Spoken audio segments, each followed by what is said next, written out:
Hello friends, मैं हूं अजीज। आप देख रहे हैं मूवी स्टॉक चैनल, जिस पर आज मैं बात करने वाला हूं शी हल्क सीरीज के रिलीज हुए टीजर के बाद ट्रेलर की, जिसकी रिलीज को लेकर पहले ही मैंने आपको अपडेट दे दिया था कि हमें ये सीरीज इसी साल 17 अगस्त के दिन देखने मिलेगी। बट बात रही इसके पहले सीजन के टोटल एपिसोड्स के नंबर की, तो कभी कहा जाता है कि हमें इसके पहले सीजन में पूरे 9 एपिसोड्स देखने मिलेंगे, तो कभी कहा जाता है कि नहीं, गिनती 9 की नहीं बल्कि 10 एपिसोड्स की है। यानी इस पर अब भी श्योरिटी निकल कर नहीं आई है, लेकिन चांसेस अगर 10 एपिसोड्स के भी हो तो भी कोई फर्क नहीं पड़ता है, क्योंकि अब ट्रेलर से ये बात पूरी तरीके से क्लियर हो गई है कि इस सीरीज को कॉमिक बुक से कितना ज्यादा और कितना एक्वायर कर लिखा गया है, जिसकी सारी की सारी बात मैं इस इंट्रो के बाद करूंगा। जिससे पहले बनेगी मेरी एक मेजर स्पॉइलर वार्निंग और अब एक छोटी सी रिक्वेस्ट, जो की है इस चैनल को सब्सक्राइब, वीडियो को लाइक और शेयर करने की।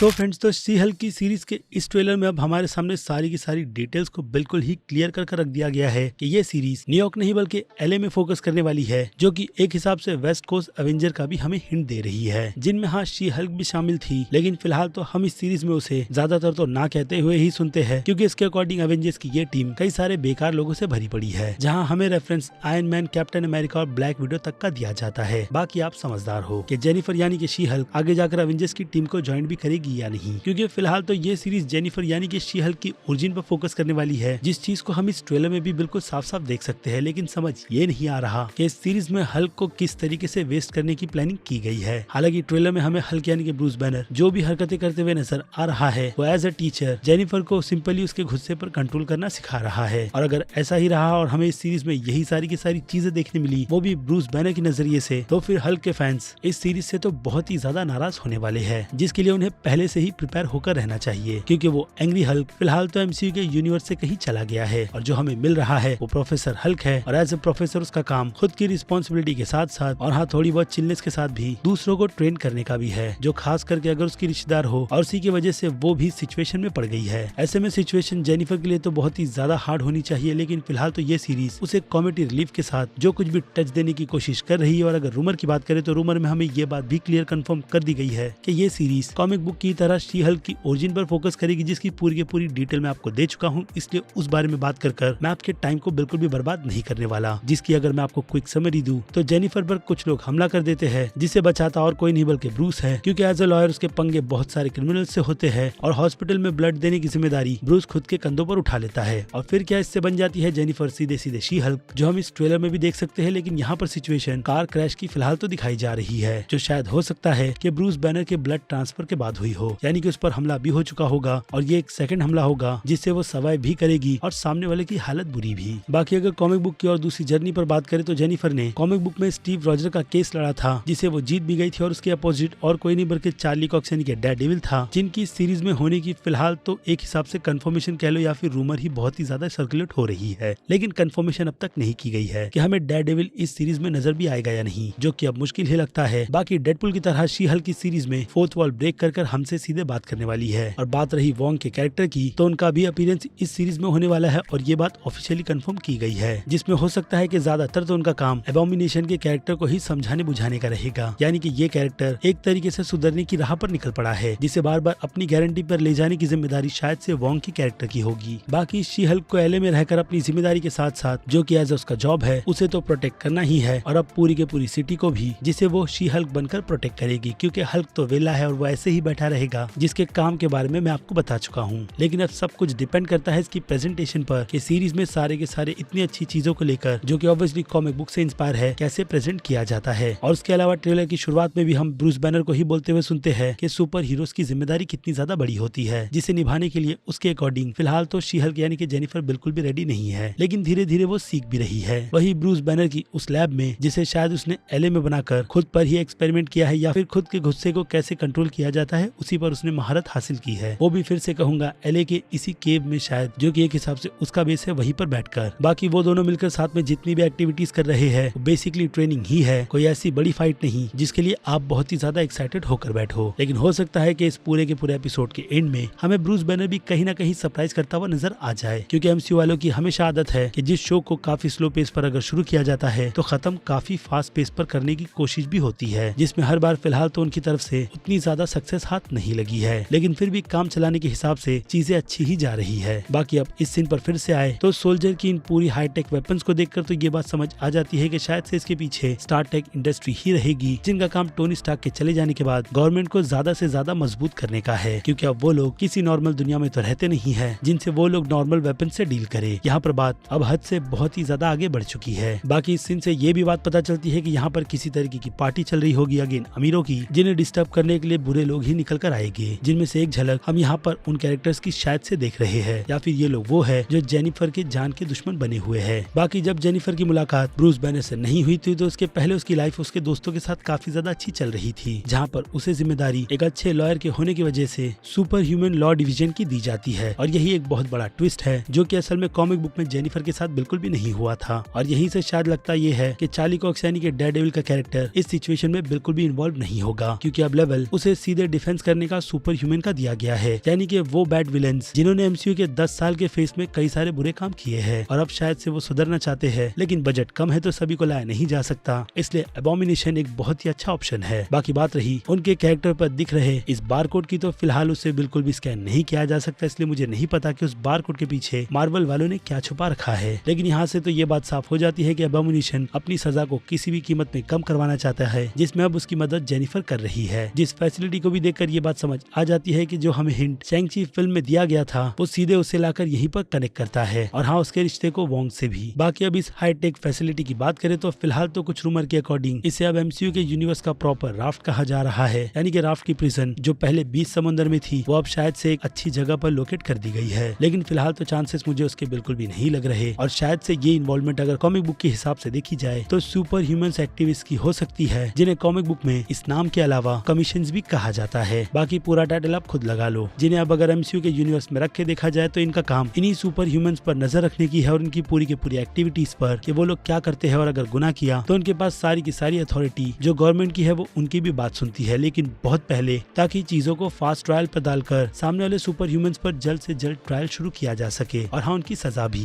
क्योंकि काफी ज्यादा ध्यान से देखने पर और हाँ ट्रेलर में भी सुपर ह्यूमंस का ही जिक्र किया गया है, तो चीजें स्वॉर्ड्स शील्ड जैसी बिल्कुल भी नहीं लग रही। उसके बाद ट्रेलर की जो बाकी सिचुएशन में हम बहुत ही अच्छी तरीके से देखते हैं, उसे देखकर ये बात तो बहुत ही अच्छी तरीके से पता चल जाती है कि शी हल्क जब जेनिफर होती है तो वो अपनी नॉर्मल लाइफ में उसे बहुत ही ज्यादा इंजॉय करती है, और शी हल्क बनने के बाद उसने कुछ ऐसे कांड कर रखे हैं कि वो लोगों के बीच अच्छी खासी फेमस है। यानी कि यहाँ पर वो 2 पर्सनैलिटी में जी रही है, जिसके बारे में हो सकता है कि उसके करीबी लोगों को पता हो, बट उन लोगों को बिल्कुल भी नहीं जो उसे पर्सनली ना मिले हैं और उसके बारे में कुछ भी जानते नहीं। और यहीं से एंट्री होती है कॉमिक बुक की कैरेक्टर और इस सीरीज की विलेन टाइटेना की, जिस कैरेक्टर की अगर ओरिजिन की बात करें तो कॉमिक बुक में वो ओरिजिन स्पाइडर वुमन से कनेक्ट कर दिखाई थी, जहाँ वो खुद को स्पाइडर वुमन बताकर अपने दोस्तों के बीच अच्छी खासी फेमस हो जाती है। लेकिन उसका ये झूठ ज्यादा टाइम तक नहीं चलता, क्योंकि उन्हीं की बिल्डिंग में आग लगने की वजह से स्पाइडर वुमन वहाँ पर आती है और उसका भांडा वहीं पर फूट जाता है, जिसके बाद वो और उसकी दोस्त सीधे जंगल की तरफ भागते हैं अपने उन दोस्तों से बचने के लिए, जहाँ पर उनकी मुलाकात कॉमिक बुक में डॉक्टर डूम से होती है। लेकिन अब मुझे नहीं लगता कि उस कैरेक्टर को इस सीरीज में इतनी आसानी से दिखाकर फैंस को बहुत ही अच्छा ट्रीट दे दिया जाएगा। यानी कि हो सकता है कि टाइटेनिया के पावर्स के पीछे कुछ और ही रीजन हो, क्योंकि कॉमिक बुक में उसे पूरा का पूरा पावर देने की जो रिस्पॉन्सिबिलिटी है वो डॉक्टर डूम की ही है, जो उन्हें पावर सिर्फ और सिर्फ खुद की आर्मी बढ़ाने के लिए देता है। बाकी कॉमिक बुक में उस कैरेक्टर ने जितने भी सामने किए हैं वो शी हल्क से ही हुए हैं और हर बार उसे हार का सामना करना पड़ा है। और यहाँ पर अगर उस कॉमिक बुक की स्टोरी को थोड़ा चेंज कर देखा जाए तो हो सकता है कि टाइटेना का कैरेक्टर शायद से अपने दोस्तों के बीच खुद को ही शी हल्क बताकर प्रेजेंट कर रही होगी, जिसके बाद उसका ये सपना खुद शी हल्क शायद किसी सिचुएशन में आकर तोड़ देगी और यहाँ से एक अच्छी दुश्मनी और विलन का कैरेक्टर भी डेवलप हो जाता है, जिसकी बाकी की सिचुएशन हम ट्रेलर में भी बहुत ही अच्छी तरीके से देख भी रहे हैं। और अगर आपने इस कैरेक्टर को देखकर अभी तक ये गेस नहीं किया है कि ये कैरेक्टर कौन है, तो मैं आपको बता दूं कि जी हाँ, ये फ्रॉगमैन का कैरेक्टर है, जिसकी छोटी सी ग्लिम्स हमें यहाँ पर बहुत ही अच्छी तरीके से नजर आ रही है। बाकी इसकी ओरिजिन को लेकर मैं आपको पहले ही डिटेल दे चुका हूँ, क्योंकि इस कैरेक्टर के पास इतनी भी कोई बड़ी कमाल की सुपर पावर है नहीं, जो बस अपने कॉस्ट्यूम में स्प्रिंग लगाकर जो कि अब यहाँ से वहाँ कूदता ही रहता है, क्योंकि फ्रॉगमैन का काम ही यही है। लेकिन अगर इस सीन के अकॉर्डिंग काफी ज्यादा ध्यान से देखा जाए तो इस शख्स के हेलमेट पर हमें किसी तरीके की लाइट या फिर कह लो पावर को ग्लो होते हुए दिखाया जाता है, जिनसे शायद कोई बड़े राज जुड़े हुए होंगे, जो मेरे हिसाब से मुझे लगता है कि उन्हीं सभी कैरेक्टर्स को पावर देने का काम कर रहे हैं। यानी कि एक सीक्रेट ऑर्गेनाइजर जो इन सब के पीछे अपना पावर और पैसे लगाकर शी हल्क को रोकने की कोशिश कर रहा है, या फिर कुछ और काम को करने की, जिसमें बार बार उसके रास्ते शी हल्क आ जाती है, क्योंकि अब वो एक हिसाब से एमसीयू के यूनिवर्स में आने वाली नई सुपर हीरो है। और हाँ, एबोमिनेशन के कैरेक्टर को लेकर एक और जो इम्पोर्टेंट बात है वो यही है कि जो चीज हमने इनक्रेडिबल हल्क फिल्म में देखी थी, तो उसके एंड में हमें यही पता चला था कि एबोमिनेशन खुद के शेप को फिर से ह्यूमन में कन्वर्ट नहीं कर सकता, लेकिन यहाँ पर सिचुएशन बदल चुकी है और शायद से स्टोरी भी उसकी कैरेक्टर को लेकर, जिसे ऑब्वियसली सीरीज में एक्सप्लेन कर दिया जाएगा कि वो खुद के साइज और शेप को जब चाहे चेंज कर सकता है। और अगर सिंपली बताओ तो उसके पीछे का रीजन है बजट, जिसे जितना ज्यादा कम रहे उतना ही ज्यादा डिज्नी वालों के लिए फायदा रहेगा। लेकिन ऐसा कुछ होते हुए फिलहाल तो हमें मार्क रफेलो के कैरेक्टर में बिल्कुल भी नजर नहीं आ रहा, क्योंकि उनके जितने भी पोर्शंस हमें इस सीरीज में दिखाए गए हैं वो फिलहाल तो हल्क यानी कि प्रोफेसर हल्क के फॉर्म में ही है, जो फिर से हमें निराश करने का ही काम करते हैं। बाकी हू नोस के इस सीरीज में हमें हल्क से भी रिलेटेड बहुत ही अच्छा ट्वीट दे दिया जाए, क्योंकि उससे भी रिलेटेड जो रूमर्स है वर्ल्ड वॉर हल्क के प्रोजेक्ट की, वो शायद यही से स्टार्ट होगी और शायद फैंस भी उससे बहुत ज्यादा खुश भी हो जाएंगे, क्योंकि फैंस को वही स्टोरी लाइन देखना बहुत ज्यादा पसंद है। बाकी लेट्स सी कि असल में एमसीयू वाले चाहते क्या है, जिसमें अगर एक और पॉइंट को ऐड किया जाए यानी कि एक और विलन को, तो केविन फैगी की तरफ से खुद एक और विलन जिसका टीज हमें इनक्रेडिबल हल्क फिल्म में दिया गया था, Samuel Stein aka the leader का, वो भी कहीं ना कहीं इस यूनिवर्स में एग्जिस्ट करता है, यानी कि वो भी शायद से इस फैसिलिटी में बंद है या फिर कहीं और। जिस बात पर से तो पर्दा अब 17 अगस्त के दिन ही उठेगा जब ये सीरीज ऑफिशियली रिलीज होना शुरू हो जाएगी, क्योंकि जो कोई भी डिटेल फिलहाल तो मेरे पास थी सीरीज से रिलेटेड वो सारी की सारी मैंने आपको दे दी है। बाकी इतनी ज्यादा डिटेल में डिस्कस करने जैसी कुछ भी डिटेल मुझे फिलहाल तो इस ट्रेलर में बिल्कुल भी नजर नहीं आई है। बाकी अगर आपने कुछ और चीज नोटिस की है मेरी इन डिटेल्स के अलावा तो उस बारे में मुझे कमेंट करके जरूर बताइएगा। लेकिन हाँ, नाम की बात बिल्कुल भी मत कीजिएगा, जिसके लोगों के स्टाइल को फिर से तो चेंज किया ही गया है और साथ ही साथ इसके टाइटल में अब शी हल्क के अलावा एटॉर्नी टियट लॉयर भी डाला गया है। और रही बात इसके सीजीआई की, तो हाँ फिलहाल तो वो देखने में अभी बहुत ही ज्यादा वियर्ड लग रहा है, खास करके जेनिफर के इस लुक यानी कि शी हल्क के रूप में, जिस पर हो सकता है कि रिलीज से पहले और भी अच्छा खासा काम कर दिया जाए, क्योंकि एमसीयू की तरफ से सीरीज कह लो या फिर फिल्म रिलीज होने से पहले भी काम किया जाता रहा है, इसलिए इस टॉपिक पर बात कर कोई मतलब बनने वाला है नहीं। जिस बारे में अब आपकी राय चाहिए मुझे कमेंट में, क्योंकि अब मेरी तरफ से होती है ये पूरी के पूरी डिटेल वीडियो खत्म। बाकी आप अपनी राय जैसी कि मैंने कहा कमेंट कर मुझे बता सकते हैं। और अब मैं हूँ अजीज, आप देख रहे थे मूवी स्टॉक चैनल, जिसे अगर आपने अभी तक सब्सक्राइब नहीं किया है तो सब्सक्राइब कर लीजिए और बगल में बने हुए बेल आइकन के साथ साथ नोटिफिकेशन को भी ऑल पर क्लिक कर दीजिएगा। बाकी अब मैं मिलूंगा जल्दी आपसे दूसरी किसी वीडियो में किसी और फिल्म या फिर किसी और सीरीज के टॉपिक पर बात करते हुए। तब तक के लिए आप मेरे चैनल के बाकी दूसरे वीडियोस को भी एंजॉय कीजिए। Till then bye.